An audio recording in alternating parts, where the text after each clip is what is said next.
Gente, bom dia, tudo bem? Bom, hoje vou falar hoje sobre por que dói tanto se separar de alguém. Por que dói tanto lidar com isso, com o divórcio, a separação, a rejeição, a força dilacerante que a rejeição tem na nossa vida.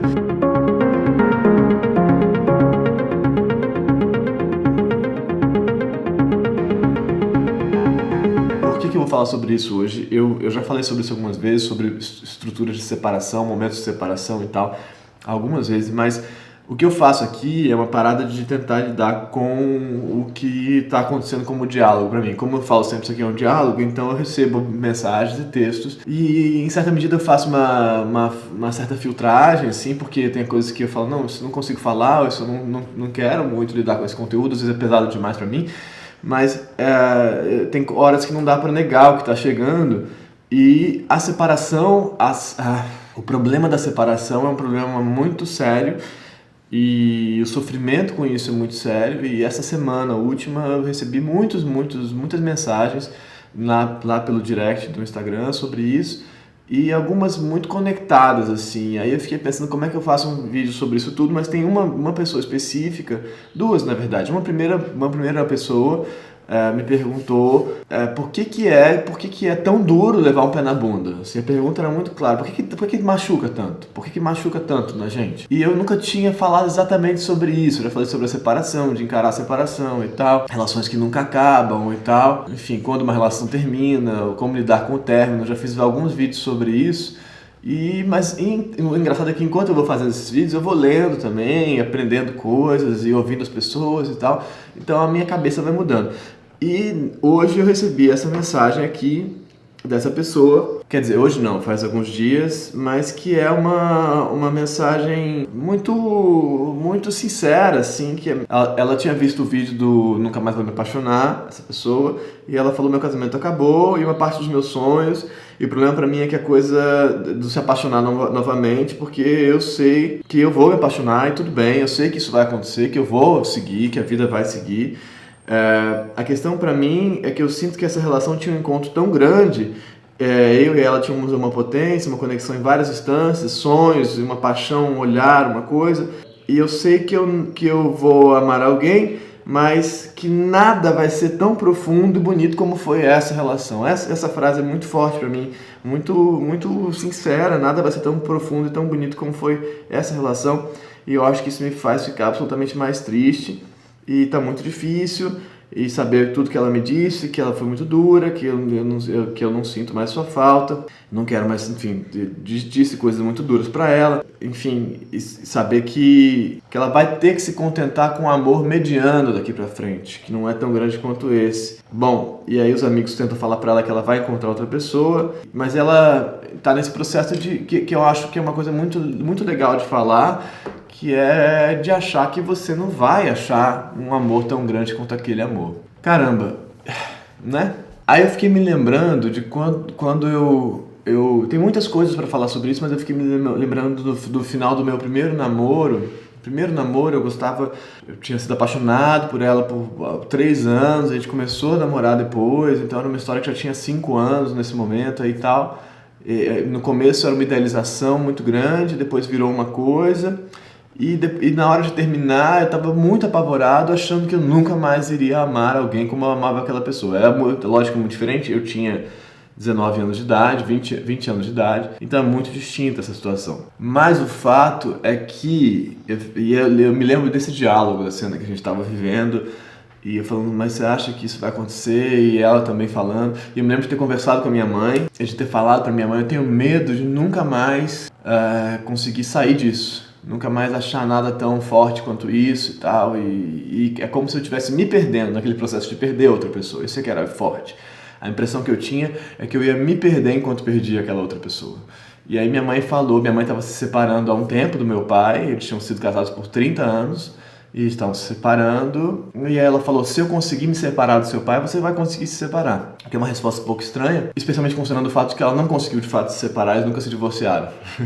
Mas é engraçado, né? Bom, Mas aí fiquei lembrando de uma situação que tem a ver com Shakespeare de novo. Você fala, o Shakespeare é uma coisa que eu estudei um bocado, então eu gosto de voltar a isso, que é uma expressão que na verdade está no Romeu e Julieta, mas que é uma expressão do inglês corrente, que é a ideia do fall in love, né? Que você fala, não é tô apaixonado, tô amando e tal, é tô no amor, caí no amor, como se o amor fosse um lugar, fosse um espaço. Um buraco, por assim dizer. O amor é um lugar. E dentro desse lugar que você está, do apaixonamento ou do amor, esse lugar é diferente. O resto do mundo para você é uma outra coisa. Então, quando você está nesse lugar que ela está aqui, que é o lugar do amor, o lugar onde o amor existe, onde você está dado, onde o amor está dado, você não consegue olhar para fora de fato, porque você está vendo o mundo de um outro jeito. Então, de dentro do amor, como eu estava lá, apavorado naquele momento, o mundo não parecia possível. Quer dizer, ela até entende racionalmente que vai existir um mundo, mas ela acha que não é possível que esse mundo seja tão belo quanto o mundo que existe agora, porque o mundo que existe agora é o mundo do amor. Quero dizer, a vivência, a relação com esse objeto. E isso é muito duro de encarar, né? Porque enquanto você tiver... E aí é louco do processo de luto, que enquanto você está dentro dele, nada vai ser tão forte quanto ele. E aí de dentro dele você fala, essa dor não vai passar, porque eu tô aqui agora. E aí, qualquer processo de luto, acho que... Quero dizer, e é isso importante dizer também, cada pessoa vai processar o luto, trabalhar o luto, como ia dizer o Freud, fazer esse trabalho do luto de um jeito. Cada pessoa tem uma relação com o objeto do amor diferente. Cada pessoa se constitui como sujeito em relação a esse objeto de uma maneira diferente. É isso que é importante dizer. Então, se eu viesse aqui e dizer, é assim que funciona, eu estaria mentindo, né? Eu nem sei. Eu tô aqui dando uma impressão de uma coisa que tem a ver com coisas que eu já li, já ouvi e tal, já vivi, mas que cada sujeito vai operar isso de um jeito, cada sujeito tem o seu processo de desconstrução e reconstrução, de término e tal. Mas essa ideia de que quando você está dentro do negócio é difícil de conceber, é impossível, na verdade, de conceber essa saída. Quando meu pai morreu, por exemplo, eu passei 6 meses sonhando com ele todas as noites. E todas as noites era o mesmo sonho. Ele voltava e me dizia, não morri, foi um engano. E eu acordava sobressaltado com aquela situação. Naquele momento, naqueles 6 meses, 1 ano, não me parecia possível sair daquele luto. De tão forte que era a presença. Porque o que acontece no processo de luto, o que acontece aí para ela, eu imagino, é que não só ela tem que lidar com a perda desse sujeito, dessa outra pessoa, que vai sair da vida dela, ela tem que lidar com o reposicionamento de todo o espaço interno que esse sujeito ocupava nela, esse objeto do amor ocupava nela. Todo o espaço simbólico, imaginário, todo o espaço de construção ideal, todo o espaço do roteiro que vivia, todo o espaço afetivo mesmo. Então, ela vai ter que reprocessar, e é isso que o Freud, eu diria de verdade, leia o Luto e Melancolia, tem uma tradução nova, bonita e tal. O Luto e Melancolia do Freud é um texto muito legal para você lidar com isso. De verdade, assim. Ela vai ter que fazer esse trabalho para como se fosse diminuir, para realocar, reposicionar os espaços que esse objeto ocupa dentro dela. E é isso que é tão doloroso, porque não é perder o outro, é ter que dar conta de refazer o eu, o espaço que esse outro ocupa em você. Por isso que dói tanto. Porque quando o outro, ou a pergunta dessa outra pessoa, por que dói tanto? Porque essa negação do outro, quando o outro te diz eu não sinto sua falta, ou eu não quero estar com você, não é um objeto simples dizendo uma coisa, ele está dizendo de você. E aí são duas coisas diferentes, né? Uma é conseguir reposicionar tudo que esse outro ocupa em você e diminuir isso para que isso seja uma coisinha, um pedaço menor, como hoje em dia a morte do meu pai por exemplo. É uma lembrança, é uma saudade, é uma coisa que existe aqui, que está aqui guardada e que me constitui como sujeito para seguir a vida, mas não é uma coisa que me ocupa totalmente, não sou eu. A morte do meu pai não sou eu, não é o que me identifica como sujeito no mundo. Mas isso requer tempo, trabalho, análise, de processamento, de entendimento, de diminuição desse espaço. E isso só é possível com o tempo.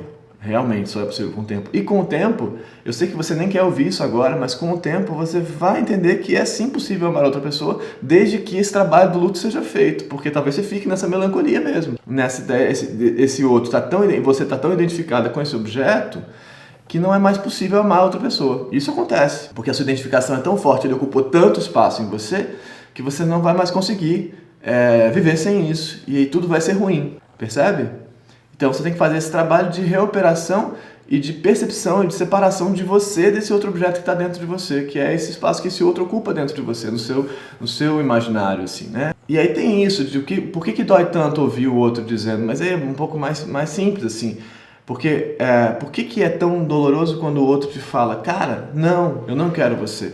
Porque não é sobre não poder ter aquele outro. Quando o outro te diz, não, não quero você, ele está quebrando uma noção de identificação que você tem com o outro. Você achava que finalmente você tinha encontrado alguém que te percebia como objeto perfeito que você gostaria de ser, como o sujeito ideal que você gostaria de ser. Você achava que você tinha encontrado isso, né? Eu penso assim, quando a rejeição é tão dura, porque ela te dá a realidade, ela te retira do campo ideal, que é, bom, encontrei alguém que vai aqui, então se encaixar comigo e me retirar da solidão, e me retirar da falta, e me retirar dessa falta constitutiva que é existir, né? Alguém que vai me tirar disso. Então, de repente, a pessoa me diz não. E aí eu sou obrigado a lidar com o real, a lidar com essa parada que é, cara, não, essa identificação não existe. Essa identificação você está construindo. E existe uma diferença enorme entre o que você constrói e o que o outro constrói. E é nesse momento que você é obrigado a lidar com isso. Esse assunto é enorme, né? Então, quando o outro te diz não, no caso dela, quando o outro te diz eu não sinto mais sua falta, ou quando o outro te diz a outra pergunta que eu tinha me referido no começo, porque dói tanto? Porque naquele momento você é obrigado a perceber que aquela identificação que você achava que estava se dando, não estava se dando, ela era do seu desejo. Ela era a sua vontade, ela era o seu roteiro, ela era o seu imaginário, ela era o seu ideal, ela não era o que estava acontecendo. E isso é muito duro, né? É muito duro, assim. Porque nesse momento você achava que você tinha encontrado a sua contraparte, você achava que você tinha encontrado a sua completude, mas você não tinha. Porque você não vai. O ponto é esse, você não vai encontrar esse desejo de identificação total, é só um desejo, ele não vai acontecer.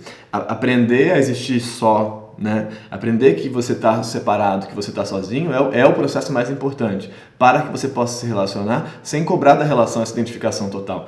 Isso é muito difícil de fazer para todos nós. Para mim é dificílimo de fazer, muito difícil. Aqui na minha relação, muito difícil de fazer, é uma luta, assim, de conseguir chegar a isso. Mas é uma luta que a gente tem que fazer, porque senão a gente vai insistentemente cobrar da relação algo que ela não pode nos dar. E aí a relação vai falhar. Eu já falei disso também muitas vezes aqui. Então, nesse processo de dizer não, porque o que acontece quando você está numa relação é que entre vocês dois tem uma espécie de filtro, de espelho, de coisa, que é o que você projeta no outro, que o outro projeta em você. O que você projeta no outro, que o outro projeta em você. O que você espera que o outro te dê, mas se você não está a relação com o outro não está se dando sem esses filtros de projeção.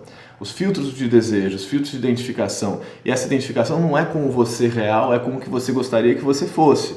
É com o que você gostaria de ser, com o que você gostaria de ter, com o sujeito que você gostaria de ser. Então, quando essa quebra, esse sinal de lá fica inviável de ler para cá como identificação, aí a quebra acontece. Porque você poderia dizer, não, ele está falando isso, mas na verdade ele me ama. Isso acontece, né? Na verdade ele me ama. Né? Ele está dizendo não, mas na verdade ele me ama. Ele está dizendo isso só para me machucar, só porque sei lá o quê. E aí você entra em campos abusivos e situações malucas, que as pessoas não querem aceitar o fato de que o outro está dizendo não. Isso existe também, né? Mas essa ideia de que a rejeição do outro gera uma quebra profunda desse ideal, desse sujeito que você está produzindo para você mesmo. Eu, na minha primeira relação amorosa que não existiu, que eu gostei por 7 anos de uma menina, não tive coragem de falar para ela, porque de criança até a adolescência, não tive nunca coragem de dizer para ela, porque o medo da rejeição dela era tão grande, ia desmantelar a minha subjetividade, porque na minha fantasia aquela relação existia, né? Na minha fantasia aquilo era perfeito, na minha fantasia o Emanuel existia como ideal para ela e ela para mim. Então, se ela me dissesse não, esse eu ideal, essa construção do Emanuel ia se desfazer. Isso era apavorante para mim. Então, eu nunca consegui dizer para ela. Muitos anos depois, eu fui saber, mas eu gostava de você também, porque você nunca disse. Bom, essas histórias de sempre, quer dizer, de sempre, mas enfim. É a dureza que ocorre quando esses ideais são quebrados. É um pouco diferente de uma relação realmente que está acontecendo e que você tem que lidar com a quebra dela. Mas acontece que quando a pessoa te diz eu não sinto mais sua falta, a não ser que ela seja uma perversa mesmo e tal, ela já fez o processo de luto dentro da relação e você não fez ainda. Tem um descompasso entre esses dois processos. Alguém que fez esse processo de separação e alguém que não fez. Alguém que... É porque vocês não estão vivendo a mesma relação, né? Vocês não estão vivendo a mesma coisa. Então, essa pessoa vai te dizer, não é mais. E você fala, mas para mim ainda é. Né? E aí, nesse momento, você vai ter que perceber que o que você estava vivendo é uma outra coisa, que não é o que estava acontecendo. Você estava vivendo o seu roteiro ainda. E isso é muito duro de processar, mas você vai ter que conseguir fazer esse processo de diminuição desse outro sujeito, desse espaço que ele ocupa em você. E você vai conseguir fazer. Ter calma e processamento e entendimento de que você não é aquilo, de que você não é aquela relação. Você é também aquela relação. Você é também o espaço interno que aquele objeto ocupa, mas você não é só isso. O duro disso é que isso bate num lugar muito primário da gente, que é a inauguração da nossa subjetividade, que se dá na primeira relação amorosa com a mãe, né? Aí, né? É assim, você se percebe como sujeito a partir do olhar do outro. A gente fala pouco sobre isso, gente, mas a primeira experiência de subjetividade que a gente tem é com esse outro olhando pra gente. Antes disso, a gente nem se entende como sujeito, a gente nem existe. É uma espécie de surgimento desse sujeito. E aí, essa identificação com esse outro olhar é tão dura porque ela dá notícia dessa primeira identificação que aconteceu lá. E aí ela pode machucar a gente muito. E aí é sobre ela que a gente tem que pensar. Mas aí isso eu não consigo resolver aqui com vocês. Aí é análise mesmo, aí é terapia, leitura e tal. De entender por que é tão ameaçador quando o amor do outro está negado pra gente. Por que isso desmantela a nossa subjetividade tantas vezes? Estou falando de mim. Por que é tão doloroso? E o que isso diz sobre o nosso surgimento como sujeito no mundo? Pensar. Mas leia Luto e Melancolia, leia sobre a transitoriedade também, que é um texto super curtinho, que eu já falei aqui também do Freud, que é super bonito. Leia sobre por que a dificuldade... que tem essa ideia, né? Mas se uma coisa acaba, ela não devia nem existir. Uma coisa não pode acabar. Então, como é que você consegue colocar para dentro a finitude em relação... Colocar para dentro do percurso, né? A finitude e a beleza. A beleza pode existir mesmo que ela acabe. Leia, então, o Luto e Melancolia e sobre a transitoriedade. São dois textos muito legais para isso. Para você começar a entender, você tem que começar a entender o processo de luto mesmo, assim, como é que ele acontece com você, por que ele é tão potente, porque ele diz de quem você é. Ele diz de como você surgiu no sentido de foi inaugurado, assim, como do teu percurso de constituição como sujeito. Porque um sujeito, né, como a gente está entendendo, é uma espécie de coleção de relações com objetos que foram internalizadas. Então você se relaciona com um objeto e aquilo fica em você como um pedacinho que você vai seguir. Um sujeito não é uma coisa em si, pura, dada. Ele é um processo de construção. E isso que você está vivendo, esse luto que você está vivendo agora, é parte desse processo de construção desse sujeito. Só que você vai ter que aceitar que ele é parte e que ele não é o sujeito que você é. Isso é difícil de fazer.